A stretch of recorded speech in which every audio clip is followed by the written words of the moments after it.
Baik, selamat malam teman-teman Cuan Supers. Apa kabar semuanya? Terima kasih buat teman-teman semua yang sudah menyempatkan waktu untuk bisa join bersama dengan kita malam hari ini.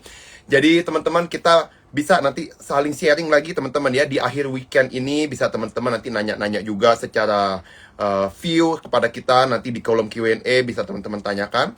Dan juga hari ini tamu spesial kita yang akan membantu teman-teman untuk kita sama-sama berdiskusi mengenai topik kita yaitu investasi bodong versus investasi saham nanti akan bersama dengan salah satu dari associate dari investor muda yaitu Olivia Cahyadi. Jadi teman-teman nanti bisa bertanya juga ke kami nanti Olivia akan bantu teman-teman untuk bisa kita berdiskusi lah bareng-bareng bagaimana teman-teman bisa mendapatkan potensi dari minggu depan saham-saham apa yang menarik yang bisa teman-teman perhatikan.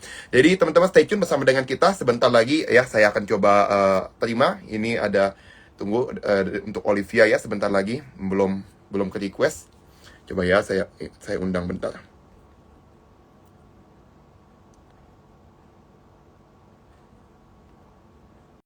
Lagi udah di invite ya. Kita tinggal tunggu. Baik. Kalau kita lihat teman-teman, oh halo selamat malam Olivia. Halo. Wah, selalu cantik seperti biasa Olive. Waduh, Thank you banget. aduh, Thank you aduh. Olive sudah join bersama dengan kita malam hari ini. Baik, ini kita mau Thank sapa-sapa dulu ya you. teman-teman yang baru join nih Olive nih ada Bapak Hendrawan ya, ada Bapak Surya, lalu ada Bapak Gregorius Sarvan. Wah, terima kasih nih Bapak Ibu yang sudah join bersama dengan kita dan teman-teman semua. Olive, boleh kenalin diri secara singkat Olive kepada teman-teman. Mungkin buat teman-teman yang baru join hari ini belum pernah kenal Olive, boleh Olive sapa-sapa dulu. Oke, selamat malam Cuan Troopers. Salam kenal. Mungkin ada yang udah follow aku, ada yang belum. Perkenalkan nama aku Olivia Cahyadi. Instagram aku di Ivy Cahyadi. Nah, aku itu part of investor muda dan sekarang juga aktif bikin konten di Instagram. Nah, teman-teman kalau yang lagi pengen belajar tentang market itu harus follow IG-nya Olive ya nanti. Kalian bakal banyak belajar tentang berbagai konten tuh ringan-ringan, tapi itu isinya sangat berguna untuk teman-teman bisa tahu apa sih istilah-istilah di market yang sekarang mungkin teman-teman belum tahu, yaitu bisa nanti belajar bersama dengan Ci Olive. Jadi terima kasih nih Olive sekali lagi ya, ini sangat influencer yang sangat menginspirasi, karena banyak banget kontennya Thank dari you. saya setahun lalu saya masuk ke support sampai hari ini saya lihat konsisten banget setiap minggu tuh banyak sekali konten-konten bagus yang dibuat oleh Olive. Jadi teman-teman, hari ini nggak Thank salah you. teman-teman ikut nanti bisa tanya-tanya ya kepada Olive tentang saham-saham apa yang teman-teman punya, yang teman-teman ingin tanyakan by technical nanti Olive bisa bantu jawab juga. Baik, kita akan coba mulai dengan topik kita malam hari ini Olive ya. Jadi mengenai topik investasi saham ngelawan investasi bodong.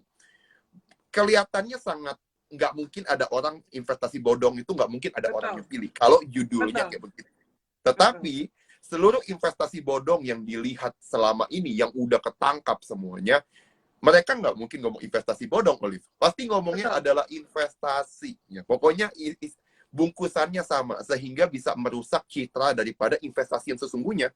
Ya, yang legal, yang memang ada fundamental yang jelas di dalam produk tersebut, dia menghasilkan cash flow, tetapi ini sekarang dirusak oleh berbagai stigma yang ingin ditaburkan supaya orang itu yang ingin cepat kaya memberikan uangnya. Nah, Olive sendiri, saya mau nanya dulu, pernah nggak ada pengalaman ditawarin? Tapi ini nggak tahu yang ditawarin apakah udah ketangkap apa belum, tapi Olive curiga ini investasi bodong. Pernah nggak Olive? Sering nggak? uh, Waktu itu pernah sih sebenarnya pengalaman ada DM masuk gitu kan, Hmm. minta untuk dipromot gitu, Hmm. gue dong promote gitu kan, and then aku lihat dong profilnya segala macam, dia kan juga kirim kayak PDF lah, PowerPoint gitu kan. Aku cek, aku baca PowerPointnya, dan sebenarnya dilihat dari cara dia menyajikan pun aku udah kayak aduh kayaknya ini udah nggak bener deh gitu kan. Aku nggak usah sebut Hmm. merek ya yang mana gitu. Akhirnya ya udah aku cuma kayak aku baca, aku diemin, terus aku discuss aja sama teman aku, ada yang ini nih, ada yang mau minta tolong lah, minta bantuan gitu, endorse. Terus aku kayak udah aku diemin aja sih gitu. Nah nggak tahu deh, habis dari situ dia nanya-nanya siapa lagi gitu. Baik, jadi kamu, men, ini teman-teman buat sekedar tahu ya. Jadi IG daripada Olive ini followernya udah banyak. Jadi banyak sekali orang yang mau endorse di tempat dia. Jadi teman-teman kalau mau Nggak endorse nanti sebanyak support tapi dong. bisa minta ke Olive. Dan lucunya, Olive itu rupanya kamu tuh nggak main langsung terima ya. Jadi kamu benar-benar teliti dulu siapa yang pengen minta promote dan kamu filter. Kamu rasa ini kayaknya hawa-hawanya kayaknya nggak benar gitu ya. Jadi kamu nggak mau terima. Biasanya kamu tahu itu nggak benar, nggak usah sebut nama perusahaannya lah ya. Kamu tahu itu nggak benar, ciri-cirinya kayak gimana sih, Liv? Iya, nah pasti kan aku juga harus aku skim kan. Maksudnya kan kalau aku terima itu kan berarti aku secara nggak langsung kan mengedukasi dan ngerekomen nih ke followers aku, ini bagus loh atau gimana gitu kan. Nah itu kan sesuatu yang harus aku pertimbangin benar-benar gitu ya. Nah, cara taunya gimana sih gitu kan? Ya pasti kita baca dulu profilnya bagaimana, lalu gimana sistemnya bekerja gitu kan. Lalu apakah ada transparansi? Kurang lebih gitu sih. Dan ada jaminannya atau enggak gitu. Jangan teman-teman juga harus aware nih kan, banyak investasi yang kayak gue nawarin, let's say gue cuan berapa puluh persen dalam berapa bulan gitu kan. Nah itu dasarnya apa gitu loh, dasarnya apa dan apakah ini dijamin atau tidak, kan seperti itu, simpelnya seperti itu. Baik, memang saya pun secara pribadi, Liv, itu sering dapat tawaran ya. Mereka macam-macam lah, jenis bungkusannya itu beda-beda. Cuma yang pasti adalah fixed income udah pasti, biasa tawarannya ya fixed income. Mereka berani jamin bahwa sebulan dapat 15%. Bahkan kalau kita lihat misalnya lah, nggak usah di saham dulu lah. Kalau kita lihat aplikasi di beberapa penjual reksadana, kita dapat yield itu 8% aja. Itu udah termasuk gede banget untuk reksadana level obligasi. Betul. 8% itu setahun, ini 15% sebulan biasanya.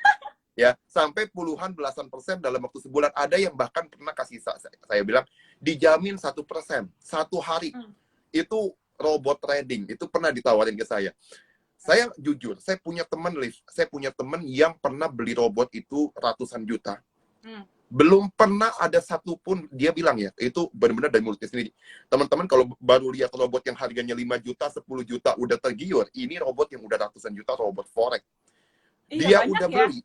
Betul, itu udah pasti, udah namanya udah besar. Nggak mungkin orang bisa jual ratusan juta kalau ini nggak punya apa misalnya kayak testimoni yang bagus, memang nggak terbukti secara valid menghasilkan keuntungan, nggak mungkin. Ini udah pasti robot yang udah bukan main-main ya. Tapi dia bilang hanya setahun pertama untung dan setelah itu rugi juga. Dan sekarang robotnya udah nggak dipakai sama sekali sama dia. Jadi belum pernah ada robot yang pasti untung. Sekarang gini, kita belajar tentang algoritmanya lah. Apakah betul robot trading itu bisa konsisten di segala kondisi untung? Olive kan orang teknikal. Anggaplah robot itu bekerja berdasarkan algoritma daripada technical analysis. Misalnya, Olive, coba kita pelajarin ya. Di dalam technical itu kan ada indikator-indikator yang dipakai untuk fase down itu ya, trending. Ada yang dipakai waktu fase sideways. Contoh, kalau yang trending misalnya moving average. Kalau moving average dia tembus breakout dari moving average-nya kan dianggap uptrend, betul nggak, Liv? Betul. Nah, tapi kalau misalnya teknik yang pas lagi uptrend, yang buat trending, tiba-tiba dipakai di market yang sideways, contoh kita pakai moving average 20, tapi marketnya di situ-situ doang, naik turun, rugi nggak, Liv? Ya, nggak bisa lah gitu kan. Nggak bisa. Akhirnya pasti kita rugi karena ya baru breakout kita beli, besoknya jatuh lagi.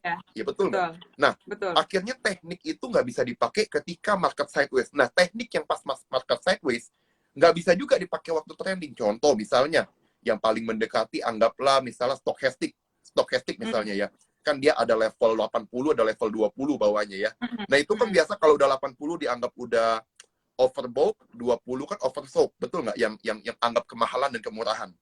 Nah, coba teman-teman bayangin, kalau lagi trending, lagi uptrend kenceng, pasti dong dia udah nyentuh 80, betul nggak, Liv?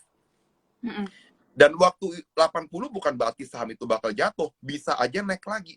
Dan akhirnya kita kecepatan jualnya. Jadi, tidak ada satupun algoritma di dalam technical juga yang bisa mengcover dua-duanya itu bekerja dengan baik. Makanya kita penting kadang-kadang kita juga bantu ngelihat fasenya lagi seperti apa, betul nggak, Liv? Jadi kita tahu, pas lagi kondisi seperti ini, teknik yang saya gunakan kayak begini. Teknik ketika lagi kondisi seperti apa, saya gunakan teknik seperti ini. Jadi teman-teman harus belajar bahwa memang janji yang dilakukan itu, saya rasa saya belum pernah nemu orang, walaupun saya nggak tahu dengan pasti, saya nggak pernah gitu ya, benar-benar beli robot, tapi teman saya banyak yang udah cerita ke saya, robot yang bakal ratusan juta pun tidak works di segala kondisi, hanya di beberapa kondisi tertentu. Nah, Bener. kalau Olive, kita kemarin lihat ya, ada satu film yang lagi terkenal banget, Liv. Oh Judulnya iya. Tinder. Ya. Tinder Swindler. Itu teman-teman nanti bisa nonton di Netflix, itu top trending nomor 2. Jadi tentang seorang wanita dari Norwegia, kalau nggak salah ya, Norwegia, Tuh. kenalan dengan satu cowok yang sangat kelihatan crazy rich ya. Jadi dia foto Instagramnya di jet, foto Instagramnya itu selalu memperlihatkan kemewahan-kemewahannya.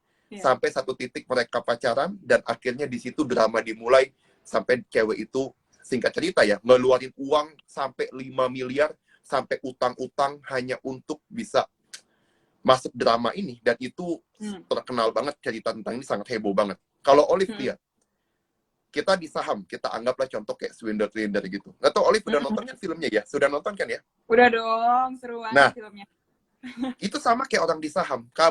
Kita sering lihat mungkin story orang, tadi saya lihat story-nya Olive, dia cerita tentang teman-temannya itu cuannya banyak, cuan sana sini masuk story. Itu sifat manusia kayak gitu.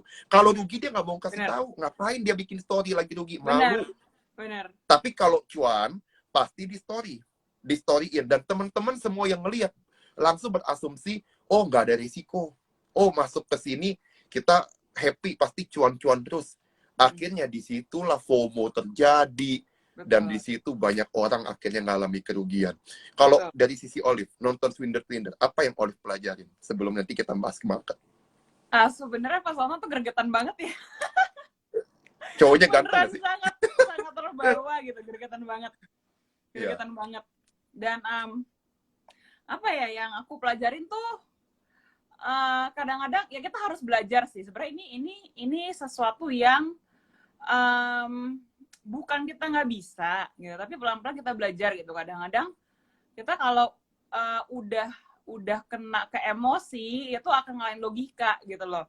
Kalau teman-teman udah nonton ya di Netflix The Tinder Swindler, itu kan ceritanya si cowoknya ini kan pamer-pamer gitu kan, pamer dia crazy rich banget lah, punya private jet, liburan ke luar negeri segala macam, asetnya juga banyak gitu. Nah, dia kan mengincar perempuan, cewek-cewek tuh yang istilahnya yang menurut dia potensial juga lah untuk ditipu gitu kan, untuk ditipu. Nah, pendekatan dia itu kan pendekatan emosional duluan kan.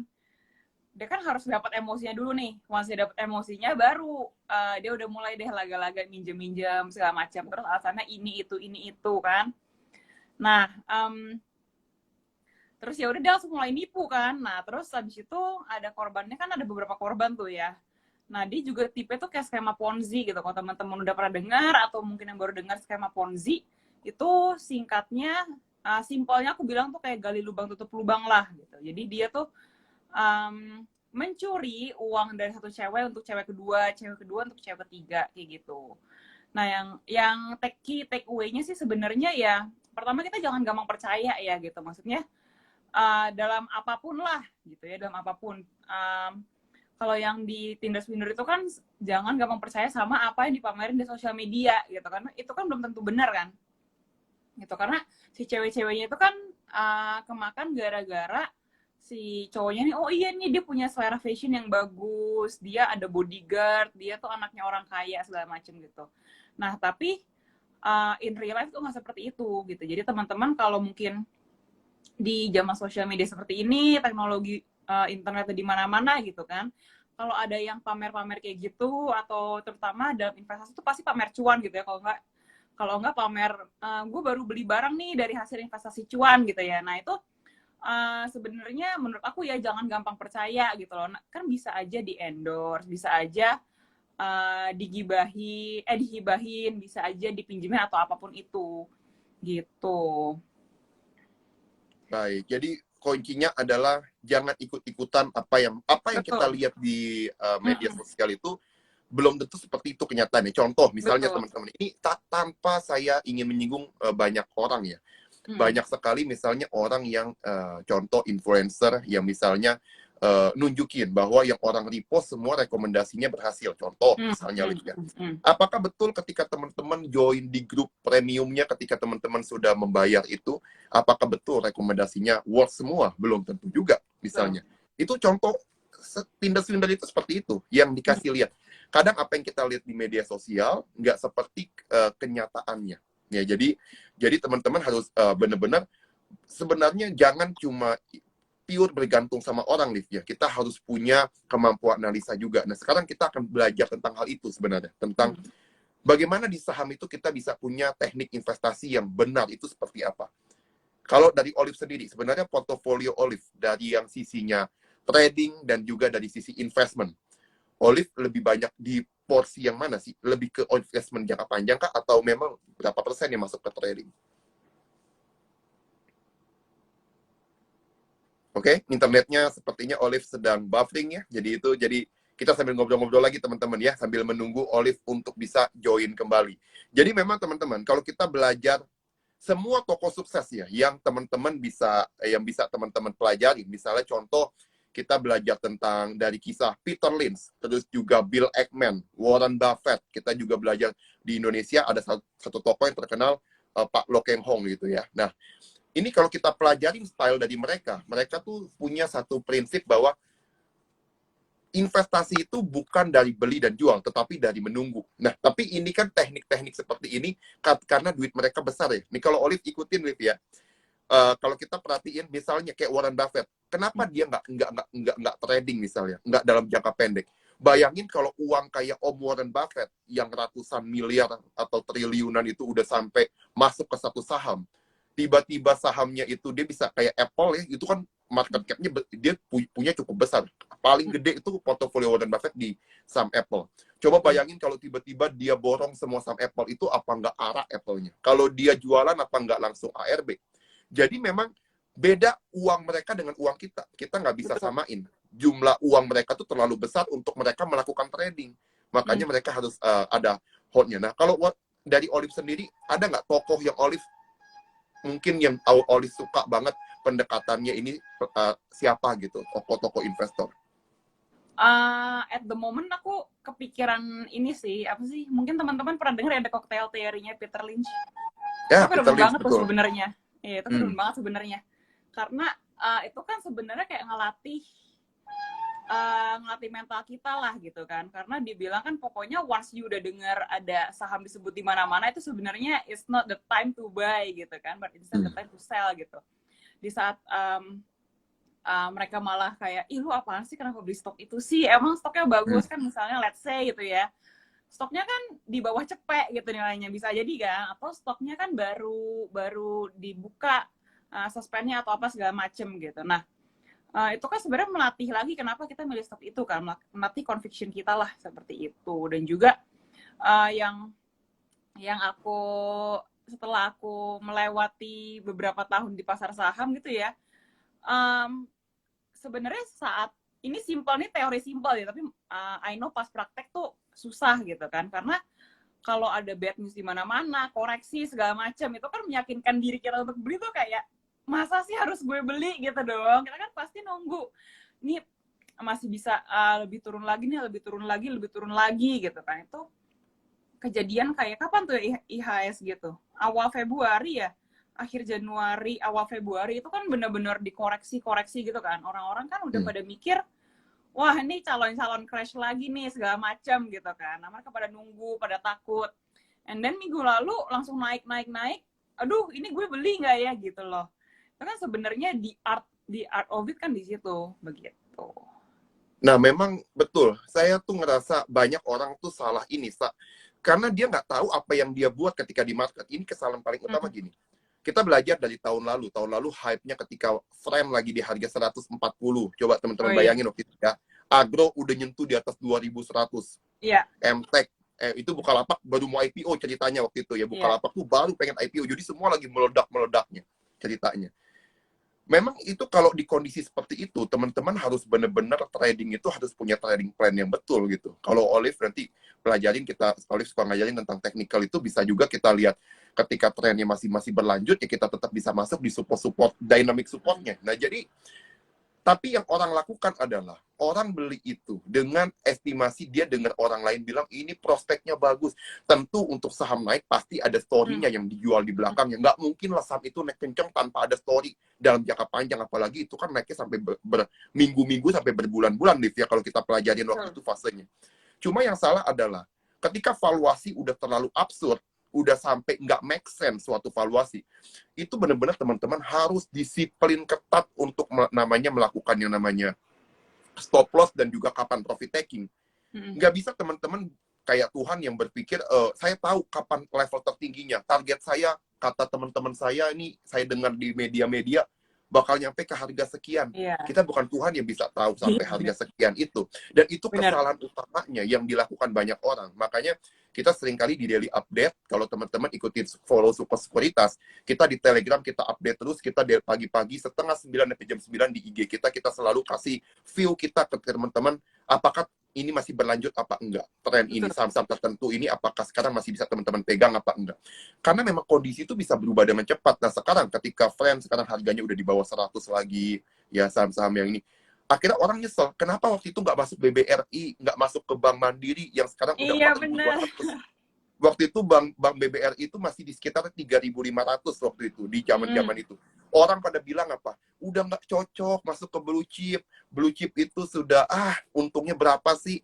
Iya, Nggak benar. menarik, sideways lama, belum ada tanda-tanda bakal naik. Akhirnya, sekarang orang malah nyesel nggak masuk ke saham-saham blue chip tadi yang dianggap all ekonomi tadi, karena dulu semua ngelihat dalam jangka pendek saham-saham tertentu yang kecil-kecil ini meledak semua. Nah itu bicara tentang psikologi. Jadi bukan masalah nggak boleh masuk ke saham kecil atau saham yang lagi trending kenceng, tetapi yang jadi masalah adalah teman-teman salah strategi ketika masuk ke dalam saham itu. Yang invest ya benar buat invest. Kalian harus tahu dulu di dalam investment itu, kalau Olive lihatnya apa nih? Kalau dari sisi investment, biasanya yang saham yang bisa Olive invest itu kriterianya seperti apa? Nanti baru dari sudut pandang saya nih, nanti saya sempat bahas. Sebenarnya kalau aku sih simple aja ya untuk yang invest gitu ya. Dan juga aku at the moment sekarang tuh belum sampai tahap invest yang akan aku pegang 5-10 tahun sih. Paling ya tradingnya tuh kayak setahun 2 tahun gitu kali ya. Nggak apa yang 5 tahun lebih gitu. Nah, pertimbangan aku pastinya kalau untuk dengan jangka waktu seperti itu, aku nggak mau cari saham tuh yang istilahnya yang fondasinya tuh ringkih gitu. Kan untuk jangka waktu segitu kan deg-degannya nggak enak kan, kalau kita deg-degan terus setiap hari kan nggak enak gitu. Jadi ya mungkin bisa dibilang saham-saham yang memang blue chip lah gitu, pasti pilihannya itu gitu. Nah untuk pilih sahamnya apa, nanti kita tinggal pilih lagi, kita lihat apakah growing atau tidak, apa sektornya menarik atau enggak, kurang lebih seperti itu. Aku simpel aja sih kalau screen saham gitu, nggak ribet-ribet gitu. Baik, kalau blue chip memang kecil aja. Betul. Teman-teman, banyak saham tuh fundamental bagus sebenarnya. Bahkan saham kecil juga ada yang fundamental bagus, Liv, ya.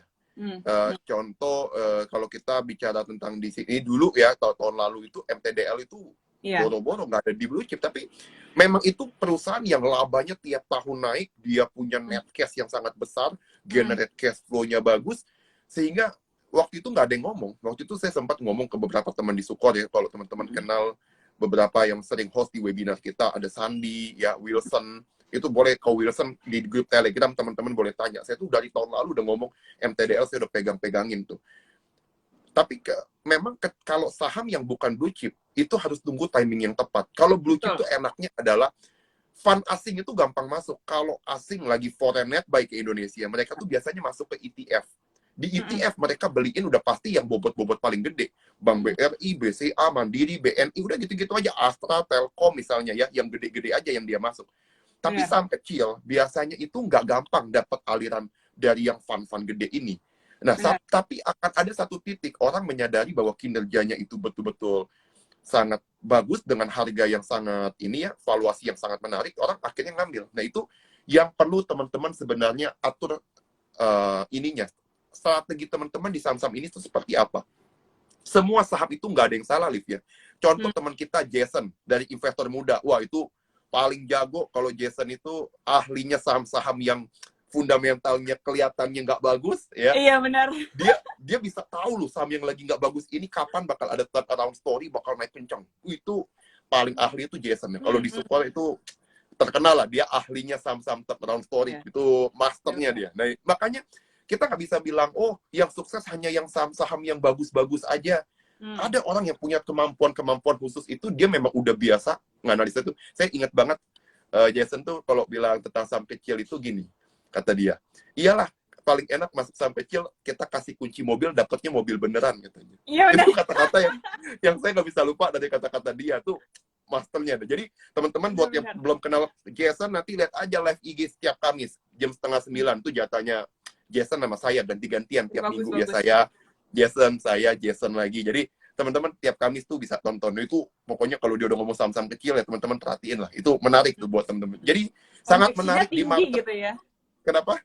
Conviction-nya tinggi gitu kita. Iya, Aku aja dia kadang-kadang betul. kalau dengar kayak masa sih kok gitu kan, mikir dulu kayak oh iya ya, iya enggak gitu. Sedangkan Betul. dia tuh kayak udah yakin banget gitu. Yang terakhir CMPP ya, terakhir kita lihat Oh ya. iya, Air Asia itu AirAsia tuh. dia bilang dari harga masih 300 tuh dia udah bilang bahwa di harga 300 ini wah super app-nya AirAsia udah ada, ini menarik banget ya. Jadi dia udah langsung cerita story-nya nanti seperti apa ke depannya menurut prediksi Iya. dia, dan benar sekarang harganya udah 550-an ya. Padahal Iya, itu dia ngomong Terakhir. baru sebulan yang lalu. Makanya saya wah salut deh kalau Jason tuh ahlinya saham-saham yang kecil-kecil turnaround story yang orang nggak lihat dia bisa tahu duluan. Itu dia Benar. tuh. Nah, itu menariknya teman-teman. Jadi ya sekali lagi teman-teman ya, ini tergantung strateginya. Nggak bisa kita berkaca, oh teknik yang paling benar di market teknik A, oh teknik yang paling bagus tekniknya Warren Buffett, tekniknya si ini. Nggak ada. Itu semua tiap orang punya, asal strateginya tepat. Ketika dia pakai di saham tertentu, itu akan jadi bagus semua. Ya, jadinya teman-teman harus ini kayak orang biasa dia nguasain bola, ya udah main bola aja, jangan orang yang kuasain teknik bola mainnya bola volley, ya pasti akan jadi jelek juga kalau orang yang Cristiano Ronaldo disuruh main volley, nggak bakal menang juga. Nah, jadi teman-teman tekniknya itu yang harus teman-teman pelajarin. Makanya kita dari support kasih webinar buat teman-teman setiap bulan itu 2 kali, kita kasih live IG di Telegram, ada teman-teman yang bantu. Tujuannya satu, supaya teman-teman itu kita sama-sama belajar dan teman-teman itu jangan ketinggalan berita, karena saham itu sangat dinamis. Apa yang kita omongin hari ini belum tentu besok tuh terjadi. Bisa terjadi perubahan kayak contoh Januari tiba-tiba ekspor batu bara dihentikan. Betul nggak, Lid? Siapa yang nyangka Januari ekspor batu bara dihentikan? Ya kita tahun baruan dengarnya kayak aduh saham batu bara gue gimana nih? Betul, nggak ada yang nyangka batu bara terjadi kelangkaan seperti itu. Walaupun kita taunya harga batu bara naik terus. Nah, itulah beberapa hal yang harus teman-teman terus update. Makanya di Telegram itu sangat penting teman-teman punya teman-teman dalam satu komunitas yang kuat yang bisa saling ngingetin. Ya, itu makanya ada grup Cuan Rupas, teman-teman jangan sampai nggak ikut di eform.sukoskuritas.com. Teman-teman tinggal buka akunnya, nanti pas udah rekeningnya jadi teman-teman bisa masuk ke akses ke Telegram kita, nanti di-emailkan. Nanti juga bisa bersama dengan Kak Olive, juga ada di dalam grup kita. Mau tanya Olive, langsung chat Olive gimana nih saham ini. Wah, menarik ya. Kalau Olive tadi jadi saham toko yang dilihat tadi adalah salah satunya Peter Lynch ya, salah satu toko idolanya. Teman-teman kalau mau nonton, bukan nonton, baca buku dari salah satu legenda saham itu, Peter Lynch itu adalah One Up Wall Street. Itu buku yang sangat terkenal. Buku di bagus mana-mana banget ada bukunya. e-booknya. Betul. Saya rasa untuk orang bisa ngerti market lebih dalam ya, stepnya udah cukup dalam, itu harus baca buku itu dulu. Nah, itu kalian akan banyak belajar lah tentang psikologi di market itu seperti apa. 6 kriteria saham yang bakal yang diinvest itu seperti apa oleh Peter Lynch, itu akan dipelajari semua. Nah, kita akan coba lihat nih sekarang masuk ke beberapa Q&A nih. Ya, kita lihat dari wah, Hasbi bilang keren kok insight-nya. Wah, thank you nih. Ini buat Olive nih, keren ya. ini, Malah saya. aduh. Saya mah cuma nanya-nanya doang. Olive yang jawab. Thank you nih. Ya, jadi dari Hasbi bilang thank you banget insight-nya. Oke. Ditanya lagi ya. Mau tanya dong, platform trading saham buat pemula? Ya udah pasti dong, Spot, Sekuritas. Makanya tuh udah di pin. Iya, udah di pin tuh, eform.sukoskuritas.com. Teman-teman, tahun lalu teman-teman buat yang baru join ya, Sukor itu menang 3 penghargaan penting loh. Pertama, kita di Sukor Sekuritas itu, ini bukannya untuk sombong-sombongan, enggak ya, ini bentuk sebagai kita itu sebagai bentuk bukti bahwa kita benar-benar berdedikasi untuk bantu teman-teman. Kita tuh masuk Digital Brand Award itu kemarin di tahun lalu. Kedua, kita dapat penghargaan sebagai the best securities dengan aset 1-2 triliun. Lalu kita di CNBC dapat penghargaan sebagai the fastest growing companies. Itu semua berkat teman-teman semua. Jadi, teman-teman jangan sampai buka akun tuh di eform.sukosekuritas.com. Sekali lagi, ada Ki Olive, ada Ko Wilson, ada saya, dan teman-teman yang biasa teman-teman lihat di live IG Sukor, semuanya ada di Telegram itu. Kita akan saling ngasih sharing buat teman-teman. Kak Hasbi, thank you banget nih. Hasbi ini bener-bener tim setianya Sukor ini. Olive, dia sering banget setiap kali live saya lihat, pasti ada dia. Jadi saya sampai ingat gitu ya. Wah, Terima penonton kasih nih, Hasbi. Cuan Troopers Luar paling biasa. setia kali ya. Betul, dia setia banget. 1 jam. Mau ini live kalau boleh 3 jam dia nonton. Nah, oke, kita lanjut ya. Sekarang kita masuk ke daging-daging ya. Kita masuk ke daging-daging.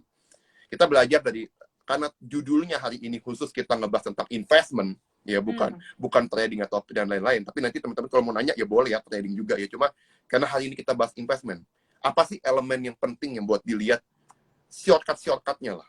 Kalau misalnya teman-teman belajar dari sisi laporan keuangan contoh ya. Kalau Olive biasanya dari sisi laporan keuangan dulu. Yang biasanya Olive lihat itu apa sih? Kalau aku sih kan EPS, profitnya gimana gitu kan. Return-nya, hutangnya juga. Tapi sebenarnya ya nggak bisa dipukul rata sih gitu ya. Kita kan juga harus tinjau lagi mungkin cara kerja perusahaannya tuh gimana, cara kerja sektornya tuh gimana gitu. Kurang lebih. Tapi secara garis besar gitu kan kita mau perusahaan kita kan yang bertumbuh ya. Jadi yang return kayak ROI, nah itu bisa dilihatin juga tuh teman-teman gitu. Tapi jadi memang kalau kayak ya, misalnya kalau ada let's say misalnya ada satu angka kan mungkin yang suka nyaru tuh cash gitu ya. Cash itu kan kadang-kadang cashnya besar bagus nih gitu kan. Berarti dia balance sheet-nya kuat gitu. Tapi sometimes cash besar tuh juga belum tentu bagus istilahnya gitu kan. Jadi kayak kalau perusahaan itu punya cash besar dan cash itu ya segitu-gitu aja tiap tahun apalagi bertambah, maksudnya dia kan jadi nggak bisa muterin uangnya gitu loh. Gitu, kurang lebih seperti itu sih untuk cara aku ngelihat ya skim-skim perusahaan-perusahaan tuh kayak gitu. Dan nggak bisa dipatokin banget sih sejujurnya. Betul. Saya paling tertarik dengan dari semua yang tadi Olive bilang adalah jangan pukul rata semua saham itu dengan satu benchmark. Saya sangat setuju. Jadi gini teman-teman. Kalau teman-teman nanti ya, teman-teman ikut webinar kita ya, nanti akan saya bikin lagi. Saya pernah bikin tahun lalu. Cuma karena tahun lalu udah sempat dibikin, saya jadi bikin tema yang beda-beda. Hari ini belum saya bahas. Nanti mungkin webinar berikutnya saya mau ulang deh, khusus ngebahas tentang gimana teman-teman tahu perusahaan yang benar-benar the great companies itu isinya tuh apa aja. Contoh teman-teman, misalnya perusahaan itu ada yang bilang orang, misalnya nih ya, dia bilang bahwa jangan cari perusahaan yang debt equity-nya di atas 200%. Itu beresiko. Belum tentu padahal. Pada perusahaan yang utangnya tinggi, dia harus dilihat dulu. Yang pertama, kalau dia utangnya di atas 200%, ini perusahaan apa? Contoh, misalnya kalau dia perbankan. Perbankan memang harus utangnya tinggi. Kalau debt equity ratio-nya dia rendah, itu justru nggak ada orang yang nabung di dia. Artinya perusahaannya malah kurang bagus. Makanya kalau lihat banking, 400-500%, debt equity bahkan ada yang sampai 1000%, debt-nya jangan bilang itu beresiko. Nah, karena sektornya banking, misalnya kayak konstruksi, itu bahkan menurut saya sampai 350-400% masih oke kalau konstruksi. Karena kan aset yang dia punya itu bukan ke depresiasi loh, tapi ada apresiasi juga. Karena kan harga tanah tiap tahun naik, betul nggak? Harga jalan tol itu naik juga misalnya tiap 2 tahun atau 3 tahun sekali biaya untuk masuk tol naik. Jadi malah keapresiasi. Nah, jadi teman-teman benar-benar debt itu harus dilihat apa sih yang mengukur apakah debt itu berisiko apa enggak. Oh, kita bandingin dengan free cash flow perusahaannya. Nanti free cash flow lihatnya di mana? Nanti saya kasih tahu di webinar. Oh, free cash flow-nya memang besar sehingga utang dia kecil. Coba teman-teman lihat Unilever. Unilever kalau di RTI, debt equity-nya besar. Tetapi cara kemampuan dia bayar itu bagus banget karena free cash flow dia sangat besar. Makanya kita nggak bisa pakai rule of thumb cuma bilang debt equity sekian bahaya, debt equity kecil itu justru bagus. Belum tentu. Itu semua harus dilihat secara komprehensif. Ya, benar Liv ya. Kalau Alif juga pasti saya yakin punya kemampuan itu, udah biasa untuk melihat laporan keuangan juga udah pasti lihat seperti itu. Nah, jadi teman-teman, tadi misalnya bicara tentang return on equity, betul, return on equity itu untuk melihat perusahaan itu labanya berapa persen. Semakin besar, semakin bagus. Tapi kan kita nggak tahu. Di dalam return on equity, itu kan kalau kita pelajari namanya DuPont analysis, itu ada 3. Ya kan? Ada yang namanya margin. dia untungnya dari mana return on equity yang nge-leverage, yang bikin ROE dia tinggi itu apa? Ada 3 kan. Kalau nggak marginnya besar, dia keuntungan bisa jual, harga jualnya agak mahal, jadi dia ada margin yang cukup besar. Kedua, dari sisi asset turnover, contoh, kalau Astra jualan mobil, mungkin satu pembeli beli satu mobil bisa 3 tahun lagi baru ganti. Tapi coba orang yang beli Indomie, hari ini beli, besok bisa beli lagi. Rabu bisa beli lagi, Kamis beli lagi, betul nggak? Karena dia belinya berulang-ulang. Jadi yang dilihat adalah pertama margin. Margin dikali asset turnover. Asset turnover dikaliin baru sama leverage, utangnya. Nah, kalau dia udah bagus kayak teman-teman lah, teman-teman punya toko kalian udah untung banyak. Tentu teman-teman pengen buka cabang. Kalau buka cabang belum ada duit, ya pinjam uang sama bank. Paling bunganya 9%, tapi margin saya untungnya 20-30%. It's okay. Jadinya leverage itu akan mendorong return on equity. Jadi ya 3 hal itu. Ya, tadi margin dikali aset turnover dikali oleh leverage. Jadi harus tahu 3-3-nya ini yang mana yang pendukung utamanya ke saham ini. Jadi kita bisa tahu, oh tiap ada satu elemen yang naik, saham apa yang paling diuntungkan. Contoh, misalnya Liv, kita belajar tentang batu bara, sekarang harga lagi naik-naiknya. $200. Apakah betul harga $200 ini pengaruh ke semua perusahaan batu bara? Enggak. Kalau teman-teman pelajarin, kenapa ITMG biasanya nge-leading daripada kenaikan semua batu bara rata-rata, kalau kita lihat ya. Karena dia banyak ekspornya. Kalau harga batu bara lagi naik tinggi, yang happy adalah yang banyak ekspornya. Kalau PTBA kan agak cukup besar juga bagian domestiknya ya, karena dia banyak supply juga ke PLN. Nah, kalau kayak gitu kan tentu jika harga batu bara turun, kadang-kadang PTBA tuh kalau turun malah bagus buat kita beli. Karena dia cuma kena sentimen dari perdunan batu bara, kinerjanya nggak gitu turun. Dividennya cukup gede lagi. Kalau kita pelajari betul. Makanya itu, kalau teman-teman udah pelajarin dari sisi laporan keuangannya, teman-teman akan lebih kenal, oh, saat begini masuk saham apa, saat begini masuk ke saham B. Nah, kayak gitu. Olive, mungkin ada yang pengen ditambahkan, mungkin ada teknik apa lagi yang Olive biasanya lihat, kita korek-korek. Siapa tahu kita bisa belajar banyak nih dari Ci Olive nih. Apalagi nggak ada nggak ya biasanya kamu perhatiin? Teknik apa ya? Aku sebenarnya kalau stok sih simpel ya, kayak tadi yang aku tuh seringnya kayak gini tipenya sih. Misalnya kayak PTBA nih gitu kan, aku udah suka satu saham itu, ya udah aku akan di situ terus istilahnya tuh, tapi maksudnya tapi nggak tiap kali turun aku beli gitu kan, aku lihat situasi juga, maksudnya kan karena let's say contohnya batu bara deh gitu ya, batu bara kan cyclical ya, jadi nggak tiap bulan juga bisa kita beli gitu loh, jadi memang ada momen-momen tertentu di mana kita bisa masuk PTBA gitu ya. Lalu biasanya beli sih selain fundamental ya teknikal gitu, nge-swing gitu. Nah, dan sebenarnya mau aku share itu kita juga apa ya, karena di market ini kan dinamis ya, jadi kita istilah jangan saklek banget gitu loh, jangan terlalu kayak oh yaudah gue mau TP tuh di yang paling tinggi gitu. Kadang-kadang kan banyak ya mungkin teman-teman masih mungkin masih pemula, masih belajar gitu ya, mau kekeh lah gitu, mau TP di yang paling tinggi. Nah, sedangkan kalau situasi market nggak kondusif kan ya kita nggak bisa maksain juga gitu, kita harus ikutin market juga, karena ya at the end of the day kan emang kita belajar dari market gitu, kita ngeliatin market tuh gimana sih geraknya, dinamikanya itu bagaimana, seperti itu. Kalau Ko Henry gimana nih? Kalau aku ya, misalnya aku sebenarnya ada pertanyaan tadi. Boleh. Kalau ketika kita pegang saham yang lagi bagus gitu, yang kita tahu lah, kita udah analisa nih perusahaan secara kinerja bagus, tapi sideways lama banget. Kamu pernah nggak sih ngalamin kondisi kayak gitu, dan apa yang kamu lakukan gitu? Pernah, itu pernah banget. Itu sampai kayak ini bener gak sih, gue yakin saham ini bagus apa enggak, kayak gitu loh, udah sampai kayak ini bener gak ya bagus atau enggak gitu. Tapi ya apa itu somehow yang latih juga, kalau lu percaya bagus ya udah pegang aja gitu. Dan terus ya udah, maksudnya Tenggat juga kan dia naik lah gitu, dia terapresiasi sendiri. Tapi ya sabar-sabaran doang dalam waktu menunggunya itu kan, karena kan kalau bisa dibilang ya belum waktunya dia tampil lah gitu kali ya, kalau di mungkin di pertunjukan gitu, kayak emang belum gilirannya aja. Nanti kalau udah gilirannya tampil ya dia bisa naik sendiri gitu. Sama belum tercium sama analis biasanya kan gitu ya. Jadi masih banyak the hidden gems, orang banyak yang belum tahu sama saham itu. Kira-kira nih, ada nggak sih hidden gems di tengah IHSG lagi rekor all time high seperti ini? Masih ada nggak bocorin sedikit, ada nggak sih yang Olive lihat masih hidden gems gitu? Nih aku share ya ada di watchlist aku juga ya. Hmm. Aku sih lagi ada ini sih, DRMA sih, Dharma Polymetal. DRMA, oke, itu bagus Menurut memang, aku betul. ya, aku nge-swing di situ. Ya, ya. Ini memang jadi memang Hyundai setelah buka pabrik di Indonesia ya, salah satunya kan dia ini ya untuk nyuplai juga ya baterai listrik juga dan juga beberapa komponen. Jadi ini akan menarik sih di Dharma Polymetal. Dharma Polymetal salah satu watchlist kamu ya. Dari kapan itu masuk di DRMA sebagai watchlist?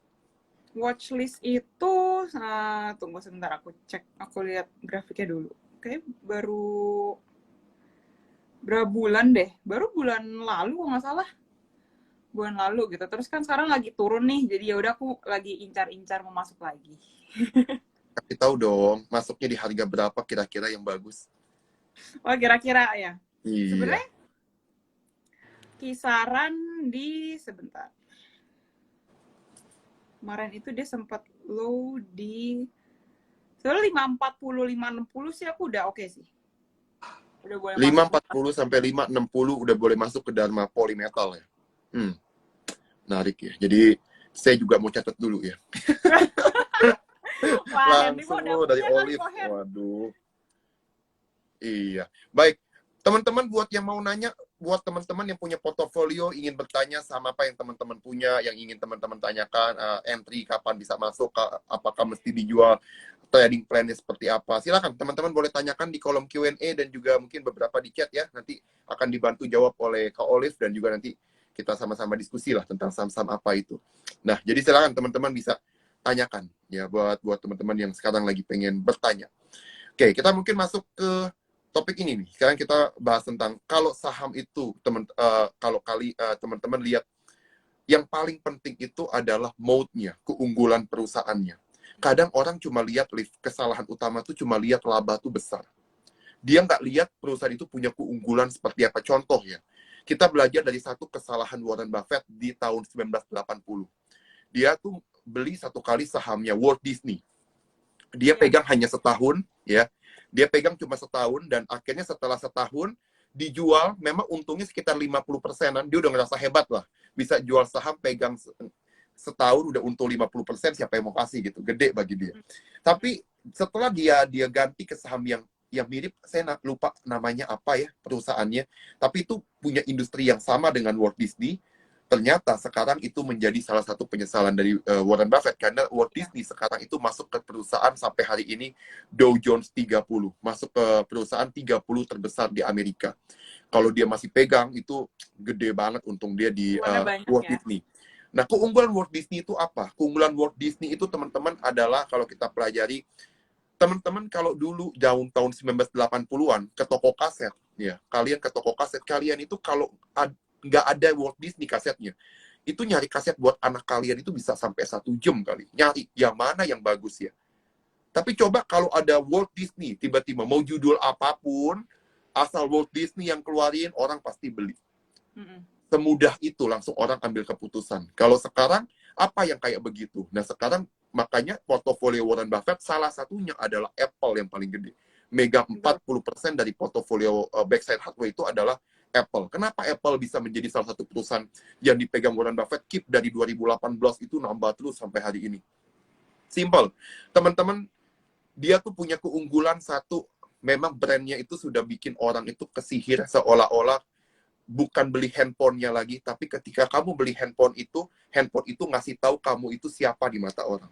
Nah, itu yang orang beli biasanya. Dia ngebeli, merek ini bicara, ngasih tahu ke orang lain siapa saya. Walaupun bagi saya sih, status itu nggak bisa dilihat dari handphonenya, tapi kebanyakan orang Apple berhasil lah bikin brand image seperti itu. Kedua, ada yang namanya keunggulan high switching cost. Teman-teman bayangin kalau teman-teman udah beli iPhone, biasanya kan pasti beli iWatch, beli iPad, beli iMac.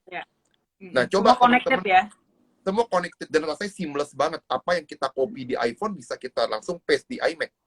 Nah, kalau teman-teman udah ngerasa seamless itu pakai ekosistem Apple, tiba-tiba handphonenya ganti pakai Samsung atau pakai tiba-tiba Oppo yang teman-teman ganti. teman-teman pernah akan tuh. merasa, aduh, nggak, iPad saya jadi nggak gitu berguna nih kalau kayak begini, susah Bener, bener. ngelinknya.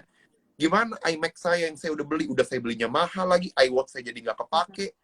Akhirnya kalau orang udah masuk ke ekosistem itu, akan sangat susah keluar.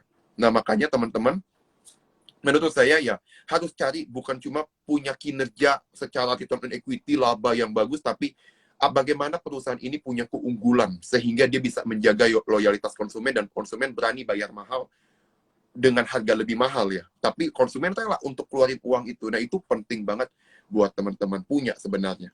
Kalau dari sisi Olive, apakah Olive ada saham-saham seperti itu yang Olive lihat?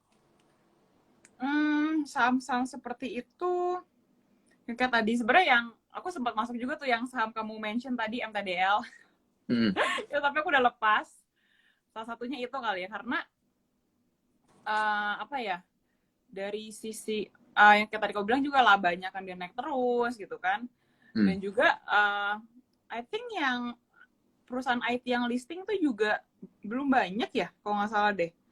Aku ingat sih ada distributor, itu kan termasuk distributor ya, Metrodata. Iya. Metrodata termasuk distributor yang bisa dibilang dia tuh apa ya, looking forward lah gitu. Jadi kan sebenarnya aku tahu-tahu dikit lah tentang dunia IT gitu. Jadi ada distributor, ada beberapa distributor yang udah TBK gitu. Tapi overall memang Metrodata sendiri yang punya apa ya, punya grid lah. Grid dia udah pasti banget ya, udah kayak kalau goalnya A ya udah harus mencapai gitu lah. Begitu. Paling itu sih, Han. Baik, jadi penting ya tetap ngelihat keunggulannya dari MTDL. Itu salah satu perusahaan yang punya net cash flow yang besar, dan juga kita ngelihat dari ini ya, dari sisi dia tuh punya jaringan yang market share komputernya juga laptop itu bisa 30% gitu. Jadi memang salah satu perusahaan yang bagus sekali ya buat kita buat lihat secara kinerja, track record historicalnya buat kita invest. Nah, sekarang kita akan coba lihat pertanyaan dari Bapak Chandra Wijaya. Prospeknya The Geek. Nah, boleh. Olive, lihat apakah The Geek sekarang momen yang tepatkah buat kita masuk? Wah, aku nggak ikutin nih. Sejujurnya aku nggak ikutin saham The Geek. Paling aku ngeliatnya teknikal aja kali ya. Iya, karena The Geek juga memang bukan universe saya juga sih. Jarang-jarang saya. Bukan universe aku. Nanti Gitu. teman-teman kalau mau nanya The Geek, coba di Telegram, nanti akan ada tim, mungkin salah satu dari tim riset kita yang akan bantu. Nanti saya bantu tanyakan ya, mengenai insight mengenai The Geek. Kayak The Geek sih, kalau aku lihat secara teknikal ya, dia udah oversold. Nah, sebenarnya jatuhnya kayak spec buy kali ya. Sekarang 160 ya. Ya 155, 160 boleh, tapi di bawah itu udah bye-bye. Stop loss. Baik, jadi Harus dia di-cut. fasenya apa di sekarang? Sideways atau apa? Enggak sih, lagi downtrend. Lagi downtrend, oke. Jadi mendingan nunggu downtrendnya kelar dulu kah kalau Olive, ataukah mesti? Iya, nyaraninnya sih ya, mendingan kalau kayak lagi di support, lagi agak konsolidasi, nah itu baru boleh ditinjau lagi. Kalau masih kayak gini masuk, takutnya dia ada buangan tiba-tiba, kan sayang juga. Baik, oke ya. Jadi teman-teman tadi bisa perhatiin angka yang tadi disebutin oleh Olive. Kita lanjut lagi teman-teman ke Ada yang itu tuh Net TV lagi arah hari ini. Net TV. Nah, itu ada yang nanya kebetulan nih. Saya buka ya pertanyaannya ya. Di kolom Mana komen nih ya? juga Net TV. Nah, ini pertanyaannya, aduh, nggak keluar lagi. Ini pertanyaan dari Pak Goyosua nih. Prospek Net TV sama CMPP, Kak. Makasih. Nah, gimana tuh? Net TV sama CMPP. CMPP, RS ya. Oh, oke. Ini saham yang dua-duanya abis dibanting-banting ya. Dibanting-banting arah. Kalau AirAsia sih sebenarnya kan beritanya udah keluar juga ya, udah banyak gitu beritanya. Si Tony Fernandez juga dioptimis lah dengan sekarang AirAsia kan istilahnya dia udah nggak mau cuma ngandelin penerbangan doang gitu ya. Dia udah mau merambah ke istilahnya kalau kita kayak GoFood lah gitu ya, untuk antar makanan, untuk belanja segala macem gitu. Dia mau jadi super app gitu. Dan Aku baca di berita sih kinerjanya di luar Indonesia udah bagus itu. Maksudnya dia banyak user lah, dan CMPP itu kan juga, AirAsia itu kan LCC yang memang bisa dibilang bagus gitu ya. Jadi dia punya database juga banyak gitu. Nah, mungkin ini salah satu hal yang penting juga gitu ya, si CMPP ini dia punya database. Nah, dia menurut aku ya, manajemennya itu dia akan berusaha semaksimal mungkin untuk mengoptimalkan database-database ini gitu ya. Apalagi harusnya mereka tahu lah, orang Indo kan konsumtif ya, mereka demen belanja ya, orang Indo demen belanja gitu. Jadi ya who knows, siapa tahu nanti pas udah launching di Indo mereka akan serang pasti promo gila-gilaan gitu. Untuk apa ya? Untuk menarik perhatian kita gitu ya. Kalau kita udah gunain aplikasinya kan ya istilahnya tinggal cuan lah gitu merekanya gitu sih ya, mereka berharap cuan lah dari situ begitu, untuk menyelamatkan inilah kondisi penerbangan yang gara-gara COVID kan kehantam banget, mereka harus ya apa putar otak begitu. Itu untuk CMPP. Kalau untuk Apalagi net kalau hmm? apalagi kalau bakal ada red issue ya. Wah, itu menarik banget tuh. Wah iya, itu menarik banget tuh. Kita nggak tahu, kita belum tahu sih sebenarnya dananya untuk apa. Aku sih belum nemu di berita Biasanya ya. kalau ada lihat standby buy, apalagi kalau udah masuk super app digital gini, bakal banyak biasanya pihak-pihak yang bisa jadi standby buyer yang akan Iya. nyuntik dana. Nah, itu bisa jadi turnaround story yang berikutnya tuh kalau sampai itu terjadi. Nah, itu kan juga kita lihat equity-nya kalau di RTI ya, nggak tahu nih, bener nggak ya? Coba saya perhatiin ya equity MPP ya. Ngeri itu sebenarnya, kan kayak gila lu perusahaan rugi gitu kan, perusahaan rugi baru buka suspend gitu kan, mau dibeli atau gimana. Tapi ya we never know lah in this apa financial market itu ya, mungkin ada skenario yang emang kita nggak kepikiran tapi bisa aja begitu. Justru saham yang desperate, yang orang nggak lihat sama sekali, yang orang benar-benar takut, itu kan benar-benar orang nggak ada yang mau pegang. Benar. Biasanya saham-saham kayak gitu tuh, yang kalau naik itu gila-gilaan, dan sekali udah gila-gilaan, baru orang akan ngikut. Ayo, naik itu saham. Iya, bener naik terus, udah akhirnya orang malah FOMO pas udah di puncak-puncaknya tuh. Nah itu tuh Benar-benar. yang memang dilemanya. Tapi kita udah lihat turnaround story-nya di super app digital ini, dan itu bukan berita baru sebenarnya. Udah banyak lah sebenarnya. Awal-awal sekarang awal Februari ya, kayaknya Januari itu kan masih tertutup ya, masih belum ada berita muncul segala macam. Lately sih udah banyak lah beritanya di portal-portal begitu. Betul. Coba tadi KMPP ya, sama Iya. pertanyaannya mengenai Net TV. Nah, Net gimana TV. itu PO kamu? Wah, Net TV apa dia baru arah hari ini ya, jadi sebenarnya kalau ngejar atas pun agak riskan gitu. Betul. Aku nggak pernah menyarankan, walaupun istilahnya let's say misalnya aku yakin sama satu saham gitu ya, tapi aku nggak pernah menyarankan untuk teman-teman itu ngejar di ARA di harga tinggi gitu, karena risk rewardnya udah nggak menarik gitu kan. Ini kan saham baru ARB berhari-hari gitu ya. Ya who knows kalau ya hari Senin bisa naik bisa turun gitu kan sebenarnya. Tapi kan untuk beli di ARA tuh itu sesuatu yang nggak wise lah gitu menurut aku ya. Jadi kalau untuk teman-teman yang mungkin lagi mantau atau belum ada sahamnya, menurut aku sih nggak usah FOMO gitu ya, nggak usah FOMO. Kalaupun mau masuk ya kita lihat aja nanti dia akan bagaimana geraknya gitu, kita ambil keputusan dari situ begitu. Karena kan aku juga nggak tahu gitu, aku bukan yang ngendaliin Net TV kan, jadi aku nggak tahu akan naik atau turun gitu. Nah, memang Harus punya resikonya harga adalah tetap semangat. kalau udah naik terlalu tinggi seperti itu ARA, teman-teman, memang sih itu menunjukkan ada potensi buyer yang masih terus nambah ya. Berarti minat belinya masih besar. Tapi di satu sisi, teman-teman harus tahu bahwa banyak orang yang udah cuan di bawah. Nah, yang cuan di bawah ini kapan aja dia bisa keluar. Kalau sampai pemain gedenya keluar, itu apa retail nggak panik semua jual-jualan? Ya, misalnya turun langsung turun 5% di pagi-pagi buka ya, ada buangan barang. Apa nggak retailnya nyangkain bakal turun terus kan? Market itu overreacting. Retail itu hanya overreacting aja. Yang bagus dianggap bakal bagus selamanya, yang jelek dianggap jelek selamanya. Nah, itu kesalahannya tuh kayak begitu. Nah, akhirnya ya kalau di arah-arah gini ya, kalau mau masuk money manajemennya mesti bagus Liv ya. Kalau mau masuk ya jangan gede-gede amat gitu aja. Iya, benar. Kalau mau cuma nyari kesempatan gini, nah kayak gitu sih teman-teman. Betul yang Olive bilang tadi ya. Jadi harus agak hati-hati dengan saham-saham yang baru arah-arah. Nah gitu.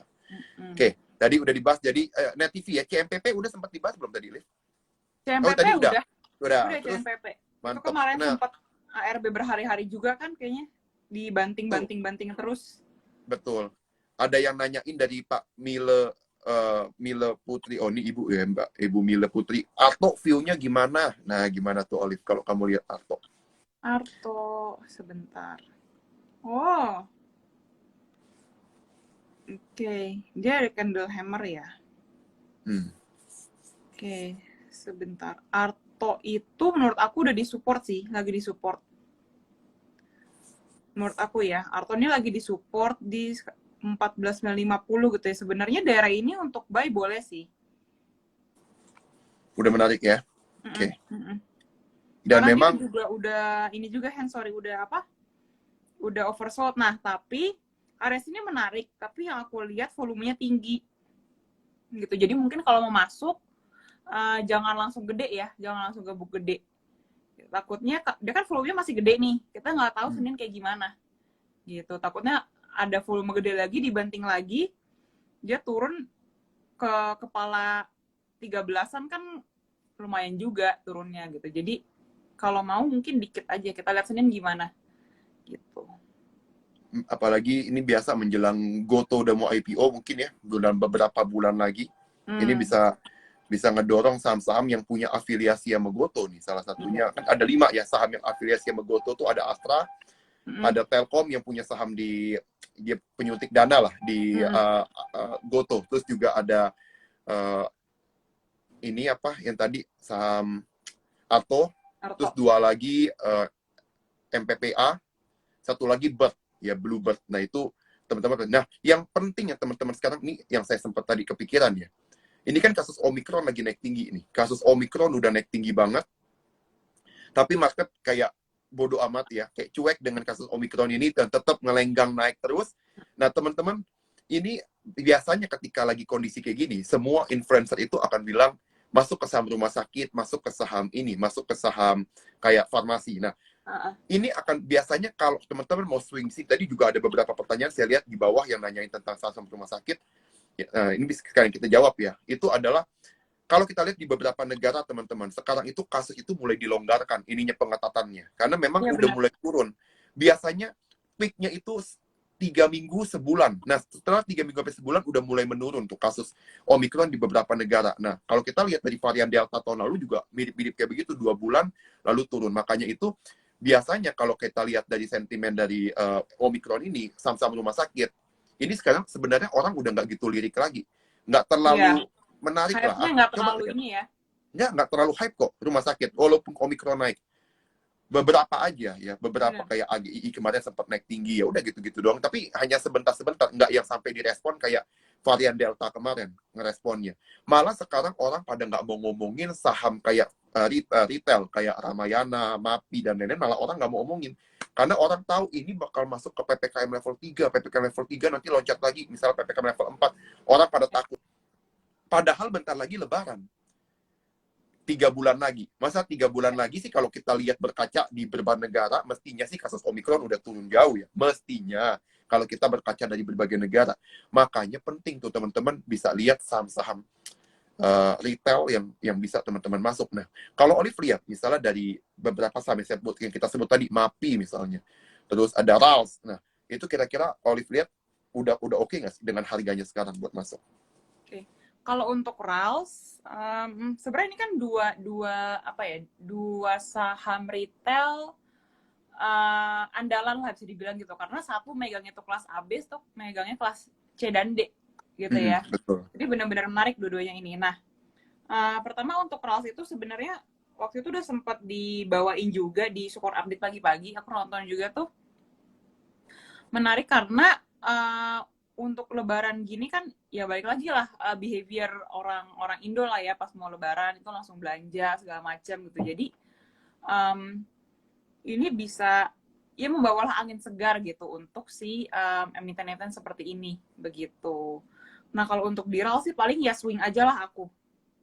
Paling swing aja. Nah, sekarang kan juga udah sebentar. Sekarang harga berapa sih? 630 ya closing ya. Udah disupport sih, kan 600-an tuh udah mantul terus kan di angka 600 tuh pasti mantul gitu. Ya aku sih nggak muluk-muluk lah, paling ke 600 700. Nah, kayak gitu-gitu aja kalau mau swing. Kalau aku ya, Baik, jadi 600 700 beli sell, buy sell aja ya di RAS ya. buy sell aja ya.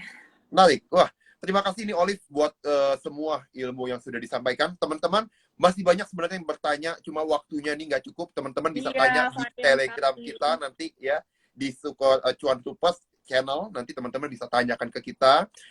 Tag namanya Ko Wilson, saya, dan Olivia juga ada di dalam grup Telegram juga. Nanti teman-teman pengen nanya view teknikal apa, atau mau view fundamentalnya, dari sisi mungkin flow money-nya seperti apa, bisa teman-teman tanyakan di grup Telegram kita. Dan juga teman-teman jangan lupa ikutin live IG kita setiap pagi ya, jam setengah 9 pagi. Dan juga besok ada webinar khusus untuk teman-teman yang baru pengen belajar teknikal seperti Ki Olive, gimana cara lihat support ya, resisten. Nanti teman-teman bisa belajar, ikut daftar di support sekuritas tuh udah ada webinar pembicaranya Ko Wilson dan Danika. Nanti teman-teman bisa daftar abis ini langsung buka aja di situ. Ini malam ini terakhir untuk pendaftaran. Besok seminar jam 10 pagi. Jadi terima kasih Olive sekali lagi buat waktunya ya. Terima Thank you, kasih buat Kohen. teman-teman.